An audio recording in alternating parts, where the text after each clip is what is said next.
Então, o reino fungi, né? Quando a gente fala de reino fungi, a gente está falando dos fungos. Os fungos são organismos eucariontes, ok? Possuem células do tipo eucarióticas, e são organismos heterotróficos, ou seja, precisam de uma fonte externa de alimentação, ok? Esses organismos, eles são tanto unicelulares, né? Você pode ter tanto fungo unicelular, quanto fungo pluricelular, que são formados por filamentos chamados de hifas. A área da ciência que estuda os fungos é a micologia, ok? Show? Show. Existem espécies de fungos que eles são tanto de vida livre, tá? Quanto parasitas, beleza? Alguns deles também conseguem viver associados com outros organismos, como os líquens. Só que nesse processo aqui vai ser um processo de mutualismo, que eu vou explicar daqui a pouquinho, tá? Os fungos podem ser encontrados tanto no solo quanto na água, ok? Além, né, de também, né, parasitas, ou seja, no corpo de animais, de plantas, enfim. A gente tem, então, os organismos pluricelulares, como eu acabei de dizer. Então, essa daqui é um exemplo, né, que é a Manita muscaria. Com certeza todo mundo já viu isso aqui, nem que seja no Mario Bros, né? O Super Mushroom, que é o cogumelo que ele come para poder crescer, né? É um exemplo de fungo, que é essa espécie aqui, né? A gente tem os pluricelulares, por exemplo, como a levedura, né, que faz a fermentação, que eu vou explicar na aula de amanhã. E os líquens, né, que são associações de fungos com algas, tá? E a gente vai ver daqui a pouquinho também. Primeiro de tudo, né, durante muito tempo as pessoas achavam que fungo era uma planta. Depois, quando viram que fungo não era planta, pensaram, mas então é um animal? Não, fungo não é planta e nem é nem animal, tá? Por que fungo não é planta? Porque as plantas, elas possuem uma substância, vamos dizer assim, né? Na verdade é um pigmento, melhor. As plantas possuem um pigmento que se chama clorofila, né? É graças a esse pigmento que as plantas conseguem fazer fotossíntese, né? Isso que dá a cor verde das plantas, beleza? Os fungos, eles não possuem clorofila. Eles precisam absorver o nutriente, né, de origem externa, ok? Show? Então, os fungos, eles são heterotróficos, assim como os animais. Além disso, alguns fungos, eles possuem nas suas células uma substância chamada quitina, que é uma substância que está presente na parede celular, ok? Lembra que a gente falou sobre membrana plasmática? Não lembro, mas enfim. A membrana plasmática é como se fosse a parede da célula, beleza? Só que alguns animais, eles possuem uma parede celular, ok? Que é uma parede, é como se fosse uma membrana, só que rígida, ok? Show! Essa parede celular dos fungos é formada de quitina, que é uma substância que também tem na casca de alguns animais, como os insetos e os caranguejos, tá? Aí você fala, então o fungo é animal. Não é, esquece, tá?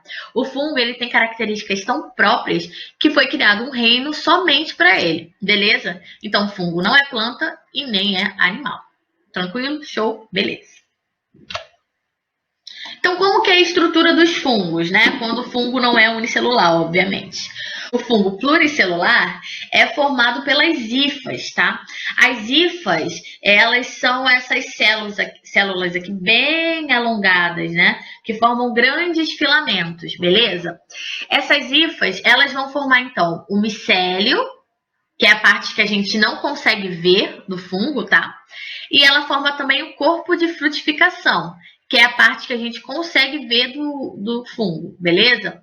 Geralmente esse corpo de frutificação, que é a responsável pela reprodução do fungo, tá? Que é a estrutura reprodutora do fungo, ok? Show? Beleza. Então, ó, micélio, né? Tudo é formado por hifa, né? Aqui, ó, as hifas são esses filamentos. Só que o que a gente não consegue ver, a gente chama de micélio, e o que a gente consegue ver, a gente chama de corpo de frutificação. Show?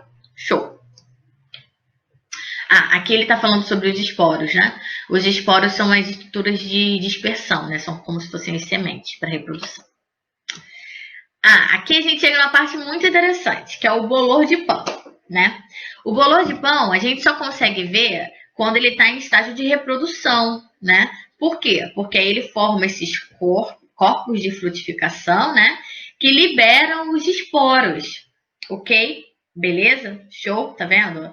Essa estrutura aqui que a gente consegue ver que vai liberar os esporos, que são esses pontinhos, né? Pretos ou verdes, enfim. Tranquilo? Aí você fala assim, ah, professora, não tem problema, né? Eu corto esse pedaço aqui, ó, corto o pedaço verde e como só o que tá bom. Gente, não, para. Olha só. Lembra que eu falei que a parte que a gente não vê, a gente chama de micélio? Então, não quer dizer que aqui não tenha fungo. Quer dizer só que a gente não consegue ver. Beleza?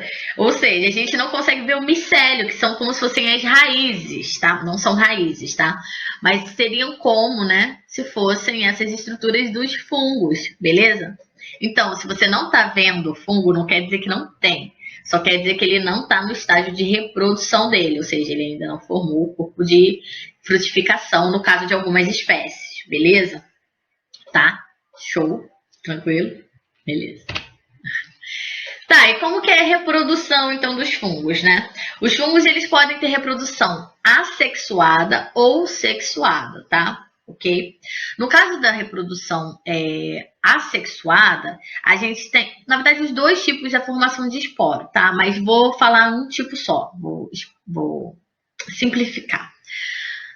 Os fungos, eles geram algumas células que são chamadas de esporos, tá? Que são células microscópicas. Esses esporos, eles podem ser levados pelo vento, ok? Por exemplo, no caso dos cogumelos, isso aqui não é o caso de um cogumelo, tá? Mas no caso do cogumelo, os esporos, eles são produzidos no corpo de frutificação, aqui, ó. Beleza? Tá vendo? Cada gotinha dessa é uma estrutura que vai produzir os esporos. Tá? Quando esse esporo cai no chão ou na matéria orgânica, né, ele vai se multiplicar e vai formar as hifas, né, que são esses filamentos aqui, ok? Esses filamentos, essas hifas, elas vão se ramificar e vão penetrar no material, por exemplo, no pão, ok? É assim que o novo fungo ele vai se formar, tá? É a produção desses esporos que permite que os fungos, né, eles se desloquem e consigam se espalhar por outros lugares, né? Porque o esporo ele consegue ser levado pelo vento. Então, não necessariamente vai cair do lado do fungo, né, que liberou os esporos. Ok? Fácil, né? Tranquilo. Chegamos então ao modo de alimentação e modo de vida, né, dos fungos, tá? Como a gente já disse, os fungos eles podem ser parasitas ou podem viver associados a outros organismos, né? Além disso, os fungos eles também podem ser decompositores de vida livre, tá? Então a gente vai entender cada um desses agora. Os decompositores de vida livre, eles são organismos que vão retirar, né, dos restos das plantas, dos animais, a matéria orgânica que vai ser aproveitada pelo seu próprio organismo. Então, ele vai lá, vai aproveitar um organismo ali que acabou de morrer e vai absorver os nutrientes necessários para ele sobreviver, beleza? Ou seja, ele vai decompor aquele material, tá? Ele vai apodrecer aquela matéria orgânica. Show? Um exemplo de organismo de vida livre, decompositor, é a orelha de pau, que ele está lá associado a uma árvore, né, um casco de árvore, e ele vai decompondo esse casco de árvore, beleza? Para quê? Para absorver os nutrientes necessários para ele. Show? Tranquilo? Beleza. Um outro tipo de modo de vida dos fungos é o modo parasita, beleza? É o parasitismo. Organismos parasitas, eles vivem à custa de outros seres vivos, tá? Absorvendo os seus nutrientes e provocando doenças nessas plantas e nos animais, tá? Que eles vivem associados. Um exemplo de parasita, né, de um fungo parasita, é esse aqui, ó, olha só, Entomophytora. Entomophytora muscae, tá? Que é um fungo que ele, olha que doideira. Preparados? É um fungo que transforma as moscas em zumbis. Olha que doideira. Esse fungo, ele entra, né? Ele consegue parasitar a mosca e leva a mosca à morte, assim, 48 horas, tá? Por quê? Porque ele entra no sistema nervoso da mosca e ele começa a se nutrir daquele sistema ali. Chega um momento em que a mosca, quando ela está perto de morrer, que ela tem o controle dela dominado pelo fungo. E ela começa a se debater. É muito doido. Ela começa a se debater e a liberar os esporos do fungo. Para aí sim o fungo conseguir, né, infectar outros organismos perto dessa mosca. Doideira, né? Doideira. Enfim, um outro tipo de modo de vida, né, que acompanha a alimentação dos fungos é o mutualismo, que foi o que eu falei lá no início da aula. O mutualismo já é a relação benéfica entre dois organismos. Também é associação, só que ela é benéfica. Aqui no caso dos parasitas, ela é maléfica, ok? No caso do parasita, o fungo vai fazer mal ao seu hospedeiro. No mutualismo, o fungo vai ajudar o hospedeiro, tá? E isso é um exemplo, né, de mutualismo, é o caso do líquen, tá? O líquen é a associação de uma alga unicelular com um fungo, tá? Qual a relação entre eles? Fácil. O fungo, ele vai dar proteção à alga, beleza? Vai proteger a alga aqui. E a alga, ela vai ceder nutrientes que ela produzir na fotossíntese para os fungos. Acabou. Resumido. Ah, professora, eu nunca vi um link. Ah, já deve ter visto sim. Como? Aonde? Em árvore. Já sabe essas crostas verdes que ficam na árvore? Então, geralmente elas são formadas por líquens. Existem vários tipos de líquens. Se vocês quiserem, né, me peçam pro WhatsApp que eu posso mandar vários tipos, assim, várias imagens. Muito bonitas, aliás. Show? Show de bola. Então, se a gente for pensar na classificação do reino fungi, a gente tem que lembrar, né? Lembra que a gente falou reino, filo, classe e ordem? Lembram disso? Dessa classificação dos reinos, né? Classificação taxonômica? Pois então. Mas eu escolhi aqui 4 grupos que são os grupos mais conhecidos, né? Que alguns são classes, alguns são filos, enfim. Então, achei melhor falar grupos só. 4 grupos mais conhecidos que vão obedecer alguns critérios. Então, principalmente o critério reprodutivo, que vai fazer a diferença entre esses grupos de fungos, tá? Geralmente os fungos, né, têm ciclo de vida assexuada e sexuada, beleza? As duas fases, isso aí eu já falei para vocês, né? Então, o primeiro grupo, né, é o grupo dos ascomicetos, né, que são os fungos que... Deixa eu tirar isso aqui. O primeiro grupo, então, é o grupo dos ascomicetos, né? Que são os grupos que formam o corpo de frutificação, que é aquela estrutura que a gente consegue ver, né? Mas que tem o formato de um saco, né? Um exemplo disso é a levedura, o tuber tubera, ok? Vocês vão ter umas imagens dele daqui a pouco. Os zigomicetos, eles já não apresentam corpo de frutificação, que é a parte que a gente consegue ver, né? Não apresentam corpo de frutificação característico, e sim uma penugem branca que é responsável pela reprodução. Eles são seres unicelulares ou filamentosos, tá?